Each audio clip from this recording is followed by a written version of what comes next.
안녕하세요. 다세두 원장 최종인입니다. 최근에 이제 1회 필기 시험이 끝났습니다. 시험이 끝났지만 필기 시험에 합격하신 분들은 이제 실기 공부를 시작하셨고요. 필기 시험에 합격하지 못하신 분들은 다시 이제 필기 공부를 또 시작하신 것 같습니다. 전기 자격증 공부를 하다 보면 공부 방법에 있어서 많은 갈등을 겪게 됩니다. 본인이 하고 있는 공부 방법이 맞는지, 주위에서 또 이렇게 해라, 저렇게 해라, 이렇게 말들도 많고요. 근데 그 중에서 대표적으로 갈등하는 공부 방법이 뭐냐면, 기출 문제 위주의 공부 방법입니다. 뭐 어떤 분들은 기출 문제 위주로 계속 공부를 해라. 필기, 실기 구분하지 않고 모두 그렇습니다. 또 어떤 분들은 이론부터 꼼꼼히 공부를 해라. 예. 뭐 이는 뭐 지금 말씀드린 부분은 제가 계속 지금까지 말씀드렸듯이 저는 뭐 이론부터 꼼꼼히 공부를 해라 이렇게 말씀드리는 뭐 부류고요. 어떤 분들이 의견 차이가 있는데 진짜 오늘 제가 말씀드린 이 부분은 필기뿐만 아니고 실기에서도 공통적으로 적용되는 기출문제 공부 방법에 대한 내용들입니다. 시간 내서 한번 들어주셨으면 좋겠습니다. 제가 생각하는 공부 방법, 가장 효율적인 공부 방법은 방금 말씀드렸듯이 필기와 실기 모두 이론 플러스 기출 문제의 공부 방법입니다. 근데 이론적으로만 너무 파서도 안 되고 뭐 실제로 문제를 많이 풀어 보셔야 됩니다. 그리고 기출만 너무 반복해서도 이렇게 공부했을 때도 응용이 되지 않기 때문에 시험에서 실패할 가능성도 또 많습니다. 다만 필기와 실기에서 기출문제 공부 비중 있죠. 시간 비중은 조금 다르게 적용해 주셔야 되겠습니다.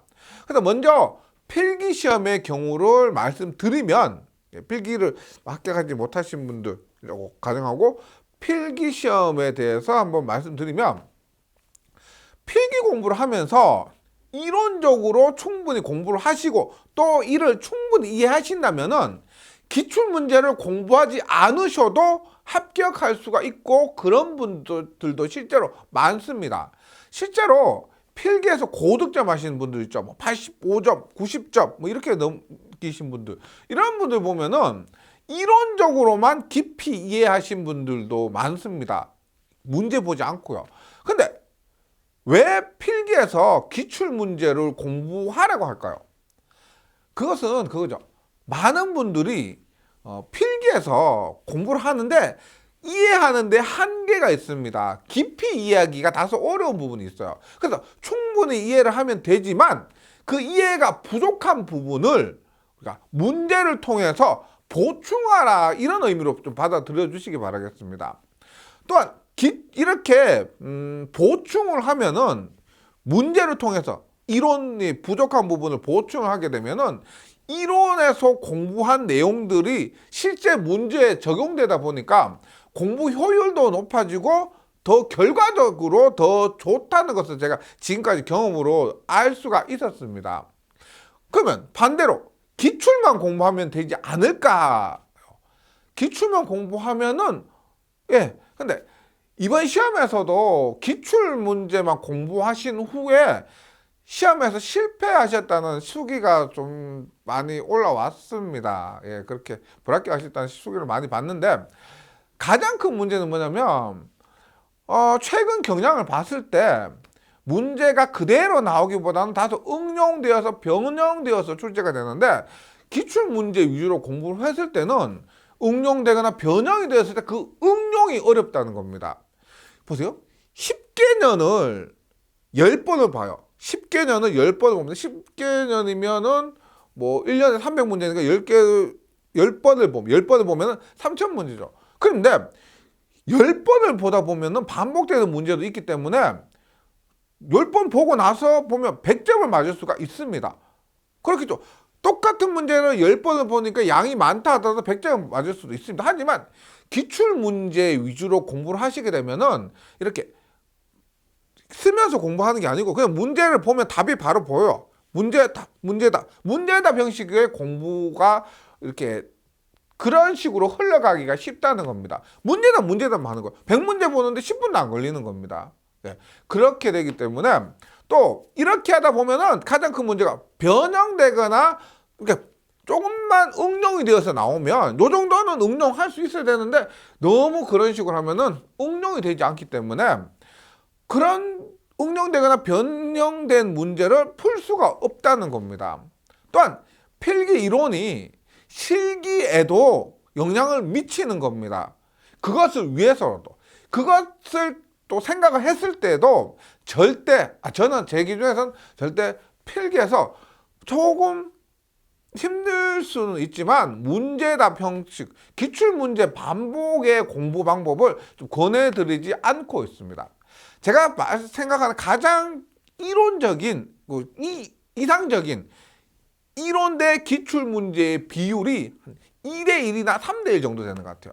제가 보통 어떻게 기출문제 공부해야 됩니까? 얼마나 공부해야 됩니까? 그렇게 물으시면 저는 보통 시간적 여유가 있으면 필기시험 한 달 전부터 기출문제 공부해라. 혹은 시간 여유가 없으면 필기시험 20일 전부터 기출문제 공부해라. 이렇게 말씀드립니다. 그래서 한 필기 이론 대 기출 비율을 2대1이나 혹은 3대1 정도로 잡아주시면 좋을 것 같고요. 실기입니다. 실기는 필기와는 조금 다릅니다.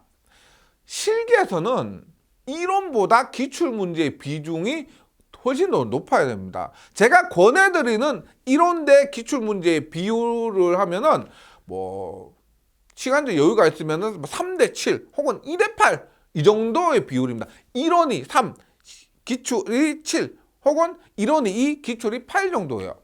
이 정도 권해드리는데 실기에서 이론 공부는 이론 자체만으로 문제에 도움이 되기보다는 이론이 기출 문제를 푸는 데 있어서 좀 더 꼼꼼히 효율적으로 풀이하는데 도움을 주는, 그래서 도움이 되기 위해서 기출 문제를 푸는데 도움이 되기 위해서 이론을 공부한다, 이렇게 이해하시면 되겠습니다. 실기에서 기출 문제 공부가 중요합니다. 너무 중요한 기출 문제 위주로 공부하셔야 됩니다. 그래서 기출 문제를 바로 공부하실 수도 있지만 그렇게 막 하고 싶으면 마음이 굴뚝 같지만 실제 기출 문제 풀어보면 풀리는 문제가 거의 없습니다. 이론을 공부하고 가셔야 돼요. 그래서 실기에서 기출이 중요하기 때문에 바로 기출을 공부하고 올 수도 있지만 그렇게 하다 보면은 이론을 공부한 후에 기출을 공부하는 것보다 오히려 시간이 더 걸려요. 기출문제 공부했으니까 난 더 빠르겠지가 아니고 이론을 공부하신 분들보다, 공부하고 나서 기출하신 분들보다 오히려 더 느릴 수가 있다는 겁니다. 주관식으로 문제를 풀어야 되기 때문에 문제에서 주어진 모든 단어의 뜻을 알아야 되고 각 공식에 대입하는 숫자의 의미를 알아야 됩니다. 그래야 원활하게 대입하고 원활하게 문제를 자기 것으로 만들 수가 있는 거죠. 숫자 하나하나 막히더라도, 단어 하나하나가 막히더라도 실기 공부에서 굉장히 답답합니다. 진도가 나가지 않아요. 네. 이러한 답답함 때문에 시간이 더 많이 걸릴 수도 있습니다. 그렇기 때문에 먼저 이론을 공부하셔서 개념이나 공식들을 익히신 후에 문제를 풀면은 더 효과가 좋다고 제가 말씀드리는 부분도 있지만 공부하신 선배들께서도 그렇게 많이 말을 하셨습니다. 실기에서 이론만 공부해서 시험을 쳐서는 합격을 못해요. 이론만, 필기처럼 이론만 집중해서 공부했다고 해서 실기 합격을 못합니다.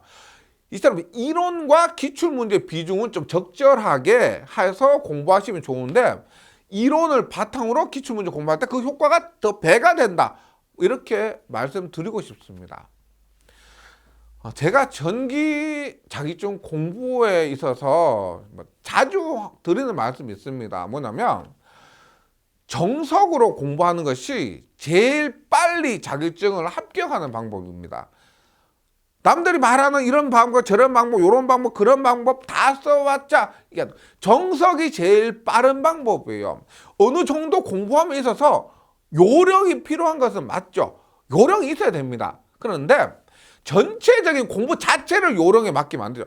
어떤 요런 부분 작은 부분을 요령에 의해서 공부할 수는 있지만 시험 전체를 요령에 맡기면 안 된다는 겁니다.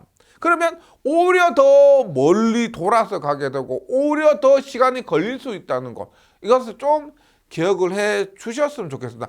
필기뿐만 아니고 실기도 마찬가지야. 네, 아무쪼록 지금 하고 계신 공부 잘 되시고요. 원하시는 자격증 꼭 취득하시길 응원하겠습니다. 감사합니다.